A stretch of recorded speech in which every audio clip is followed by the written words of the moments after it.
Pengarang kitab ini adalah Syekh Yahya bin Syaraf An-Nawawi. Yahya bin Syaraf An-Nawawi, seorang ulama yang bernama Syekh Yasin bin Yusuf Al-Marwazi bercerita bahwasanya beliau pernah melihat Al-Imam An-Nawawi ketika berumur 10 tahun dipaksa oleh teman-temannya untuk bermain. Dipaksa main. Tapi beliau menolak ajakan teman-temannya. Bahkan beliau menangis karena dipaksa main sama teman-temannya, sedangkan hati beliau tidak ingin bermain. Apa yang beliau inginkan? Banyak Quran. Beliau ingin mempelajari Al-Quran, membaca Al-Quran dan menghafal. Jadi Al-Imam An-Nawawi dari semasa kecilnya pun ada tanda-tanda bahwa nanti beliau akan menjadi orang besar. Di antara tanda itu adalah ketika beliau diajak main oleh teman-teman sebagainya, beliau menolak. Malahan beliau ingin pergi mempelajari Al-Quran. Dari situlah Syekh Yasin bin Yusuf Al-Maraqisi memandang bahwasanya nanti anak ini akan menjadi orang besar. Terbukti apa yang diharapkan oleh Syekh Yasin bin Yusuf Al-Maraqisi bahwa Al-Imam An-Nawawi menjadi orang besar. Banyak karya-karya beliau. Di antara karya beliau yang sangat bermanfaat adalah kitab Al-Arba'in An-Nawawi. Sekarang kita mempelajari kitab ini. Mudah-mudahan dari awal pertemuan sekarang kita dari mukadimah, mudah-mudahan bisa sampai tamat, sampai akhir. Bismillahirrahmanirrahim. Bismillahirrahmanirrahim. Asmani Allah. Ar-Rahmani kang negari nikmat pokok.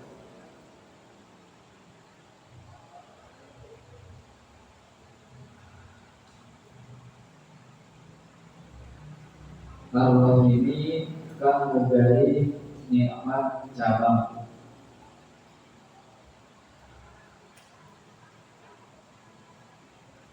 Ar-Rahmani maknanya al-mun'im bi usulin ni'am,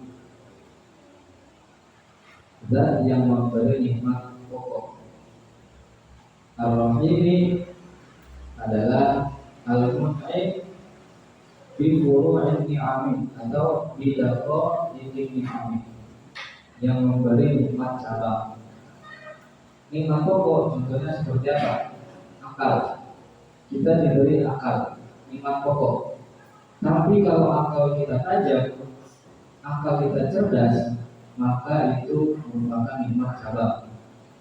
Jadi akal nikmat pokok, kecerdasan nikmat cabang.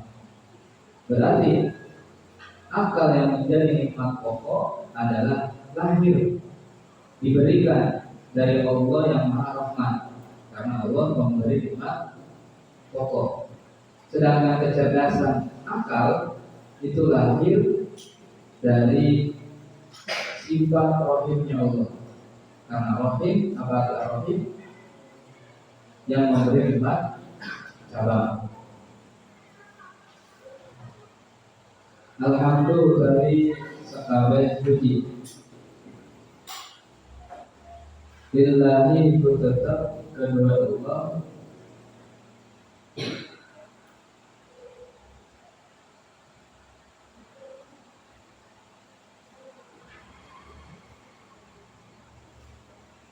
Rabbil alamina kang mengurus sekabeh alam, kang mengurus sekabeh alam.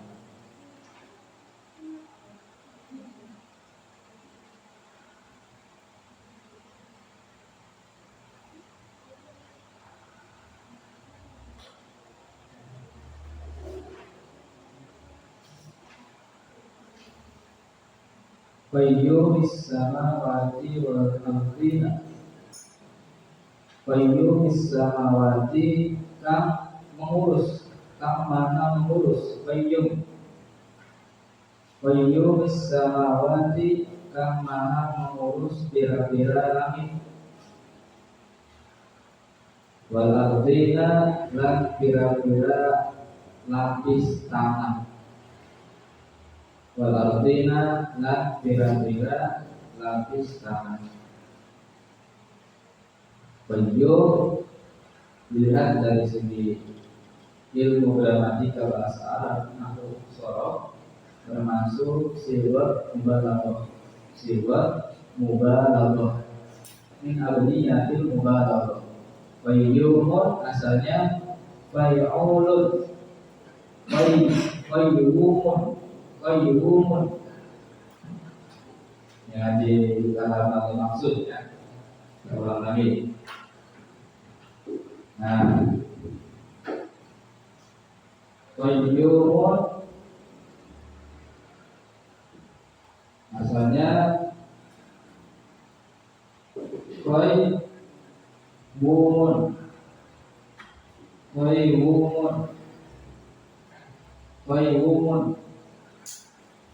mengikuti wazan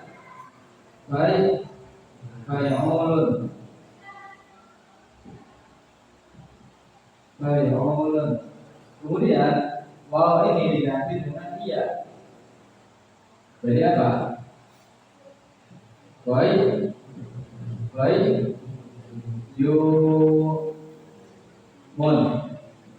Kemudian iya pertama diidghamkan ke iya yang ke. Jadi qayyum. Sifat mubalaghah. Maknanya kalau sifat mubalaghah dinisbatkan kepada Allah, maka maknanya maha. Qayyum samawati, kan maha mengurus bila-bila lapisan langit, wal ardina, lan bila-bila lapisan bumi.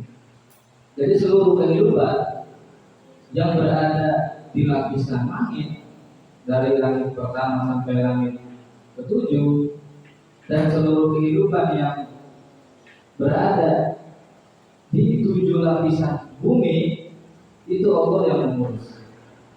Semuanya Allah yang mengurus.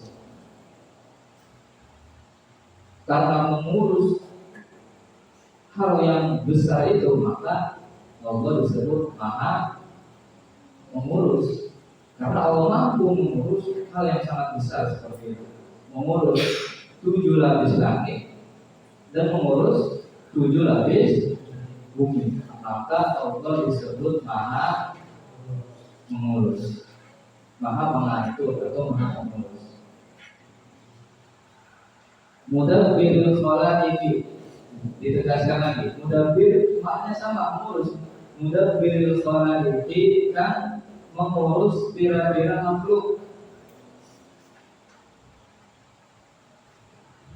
Mudabbirul khalaiqi kan mengurus bira-bira makhluk.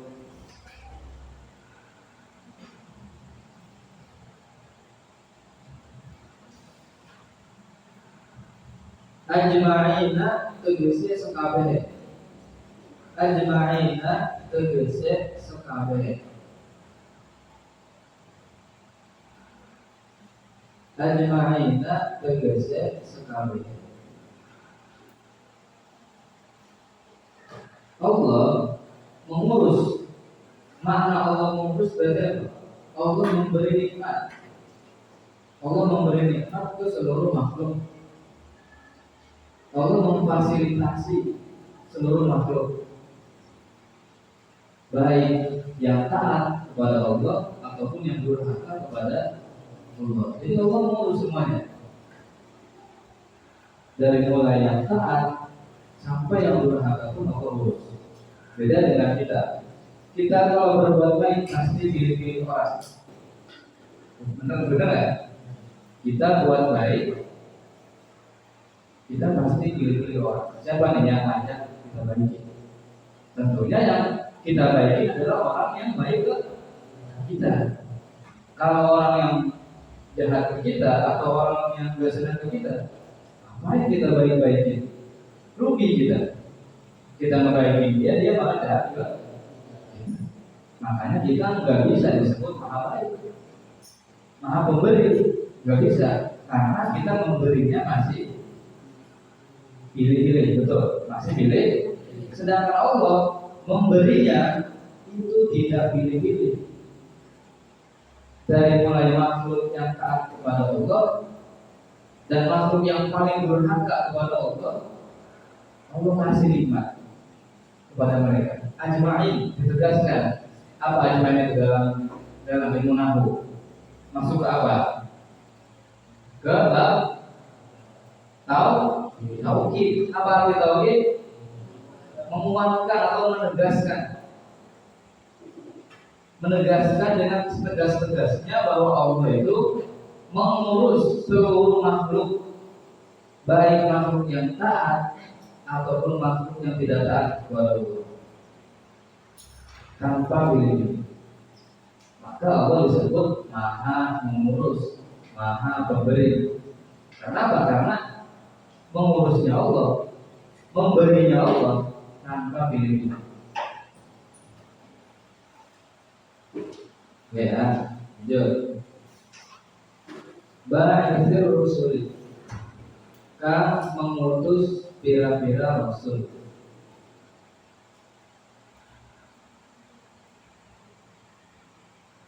Ba'ithir rusuli, kang mengutus pira-pira rasul. Sholawatuhu utawi pira-pira rahmat Allah, wassalamuhu lan penghormatan Allah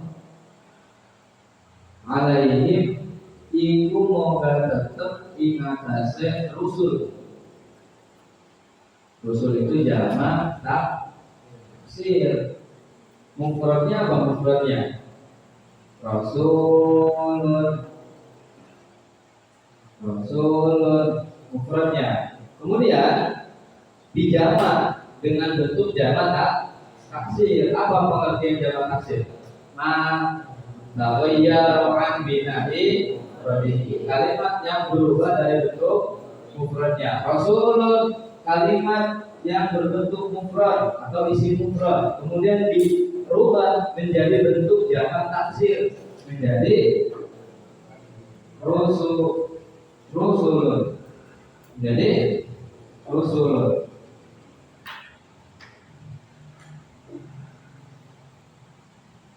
Kalau rasulun maknanya tunggal, apa? Seorang rasul, seorang utusan. Tapi kalau sudah menjadi rusulun berbentuk jamak taksir, maka maknanya apa? Para rasul, para utusan. Makanya alaihim, domir yang kembali ke rusul berbentuk jamak alaihim. Kenapa? Karena rusulnya berbentuk jamak. Seperti itu ya. Nah, ini yang kita harus teliti dalam hal nausoro. Oke, lanjut. Ilal mukallafina, para rasul diutus untuk siapa? Ilal mukallafina, maring pira-pira mukallaf.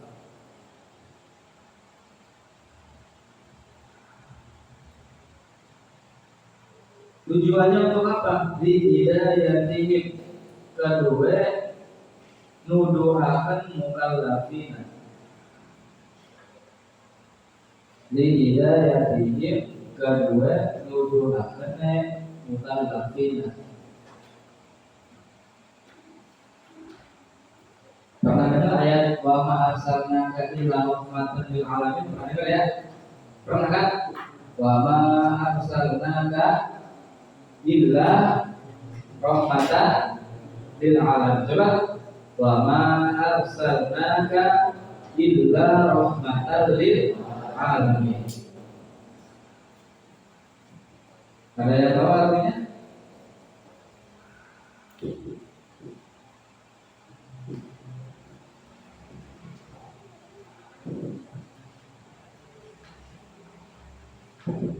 Ada nggak yang tahu artinya? Wa ma arsalnaka illa rahmatan lil alamin.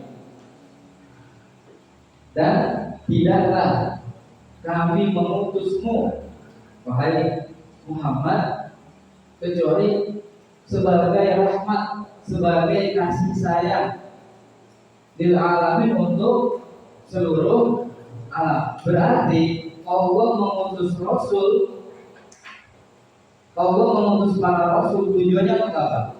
sebagai bentuk kasih sayang Allah kepada seluruh alam, termasuk manusia yang menjadi aktor utama dalam kehidupan dunia ini. Sekarang Rasul ada nggak?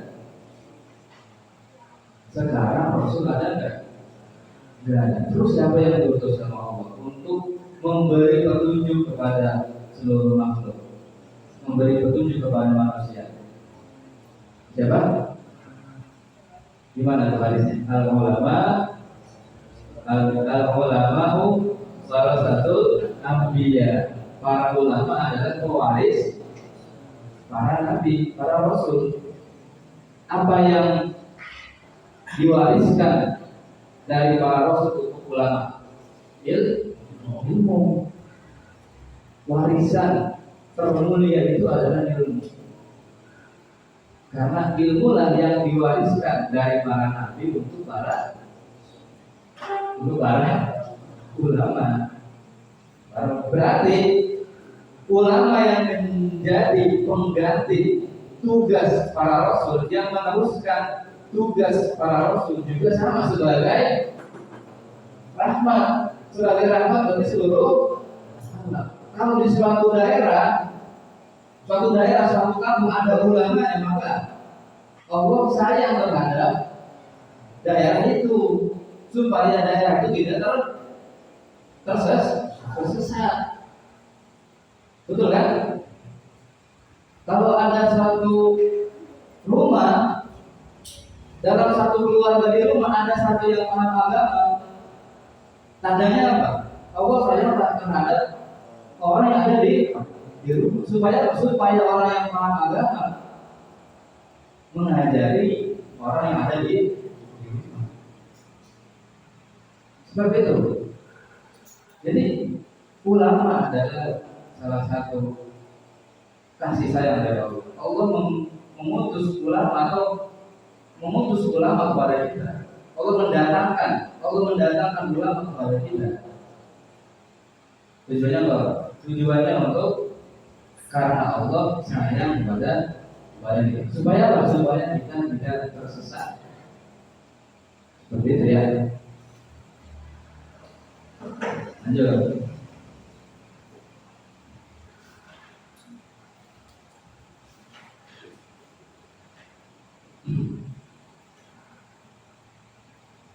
Mana tadi? Ini hidayah tadi. Allah mengutus para rasul untuk memberi petunjuk kepada makhluk mukallaf, orang yang mukallaf, orang yang balik dan berakal. Tapi para ulama membagi bahwasanya ini, apakah rasul itu hanya diutus kepada manusia? Supaya Rasul apakah diutus hanya kepada manusia?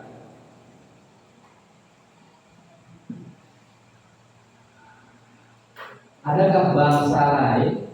Ada enggak bangsa lain selain manusia yang Allah mengutus Rasul kepada mereka? Ada bangsa apa? Bangsa jin, betul. Rasul juga diutus untuk memberi petunjuk kepada bangsa jin. Selain kepada manusia, Rasul juga diutus untuk bangsa jin.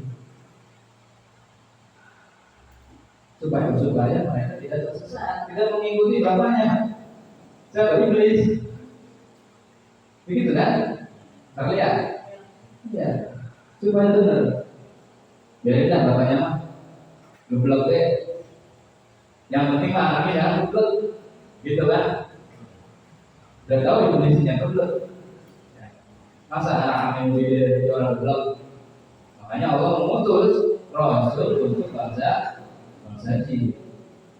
Dalam hadis juga ada riwayat bahwa Nabi Muhammad mengajarkan kepada bangsa jin Al-Quran dulu. Makanya turun surat Al-Jin, menceritakan tentang jin yang belajar Al-Quran kepada Nabi Muhammad. 。 . 。 。 . 。 . 。 . 。 . 。 . 。 。 . 。 。 . 。 。 。 。 . 。 。 。 。 。 . 。 。 。 。 。 . 。 。 。 。 . 。 。 。 。 。 . 。 Jadi ulama adalah salah satu kasih sayang Allah Gitu ya. Jadi mukallafin di sini apa? Yang mukallaf itu baik dari bangsa manusia atau bangsa jin. Nah, seperti itu. Lanjut. Bikin lagi ya. Wa bayani syara diri lan menjelaskan kira-kira syariat agama.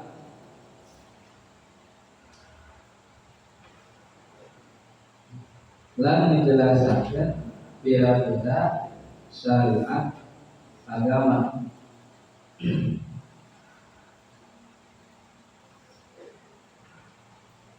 Bidala ini kelawan kira-kira dalil. Bidala ini kelawan kira-kira dalil. Al-qat'iyati kang bangsa yakin. Al-qat'iyati kang bangsa yakin.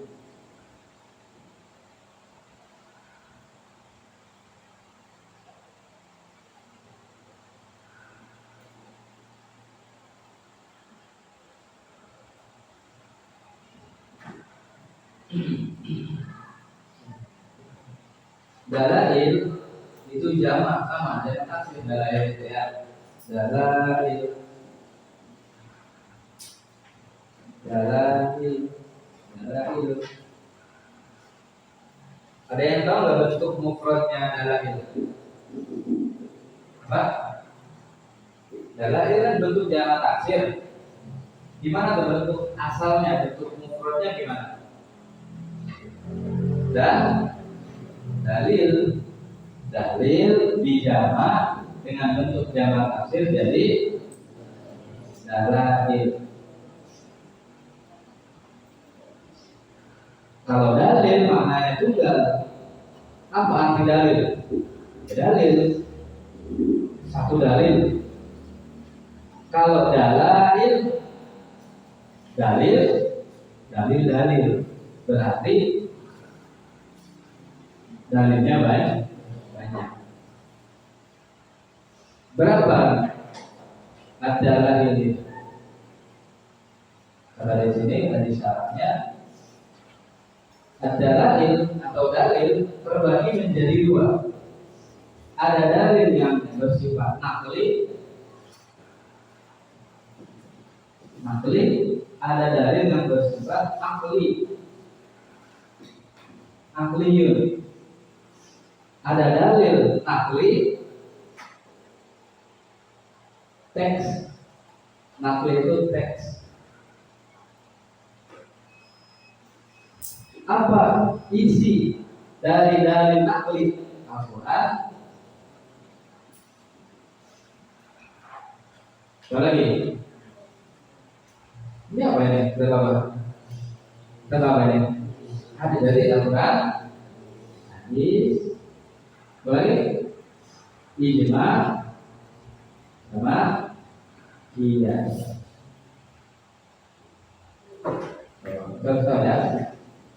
Dari sini bahwa kita sunnatu wal ijma'u wal qiyas.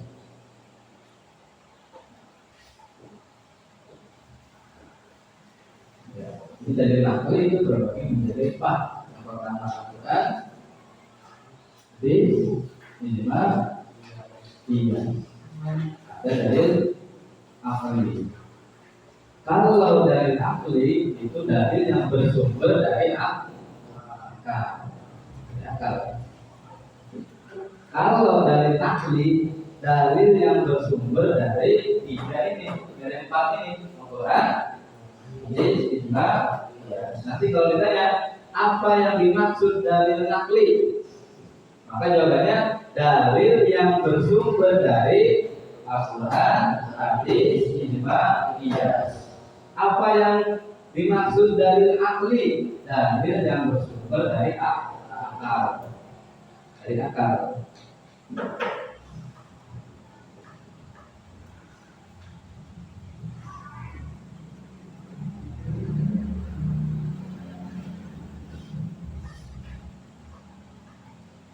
Terus, wal wadihati lan kira-kira penjelasan, wal hati lan kira-kira penjelasan. Namun ya, bahwa di hati bahwa ini lan kira-kira jelasnya kira-kira dalil. Bahwa di hati bahwa ini lan kira-kira jelasnya kira-kira dalil.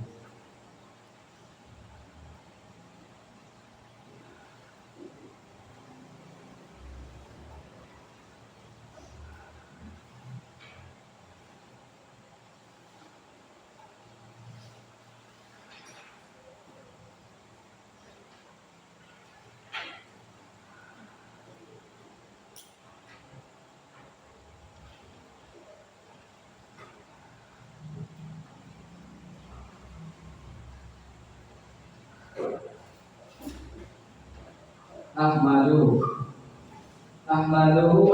muji sunhu ing Allah ala jami'in amini ingatase sekabeh pira-pira nikmat Allah. Wa as'alu lan memohon isunhu ing Allah al-mazida ing tambahan min fadlihi saking karunia Allah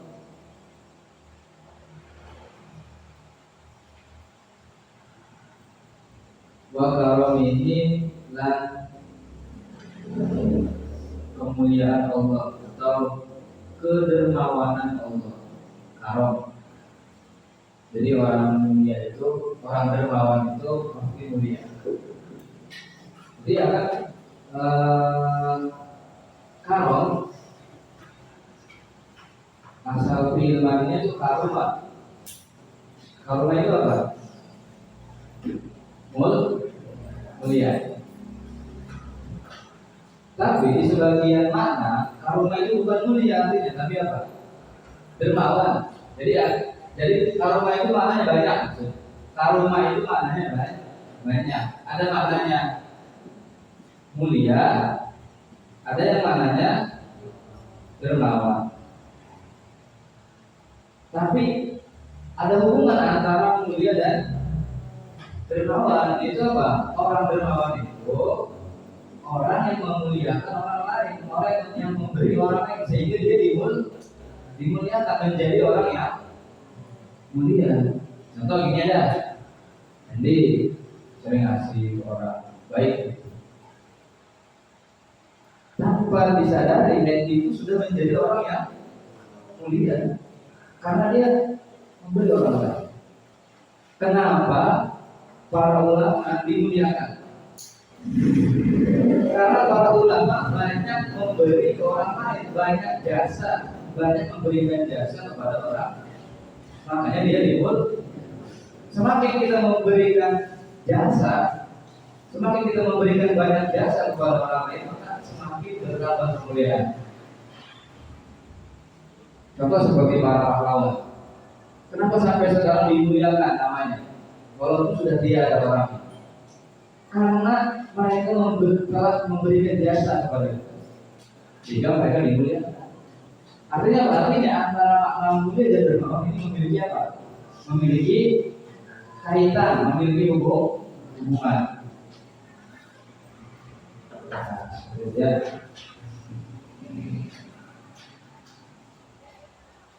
Mungkin sampai tadi ya, sampai mana? Sampai Bakaran ini sampai situ. Jadi sampai situ. Dan ini pertemuan kita menunjukkan alhamdulillahirabbil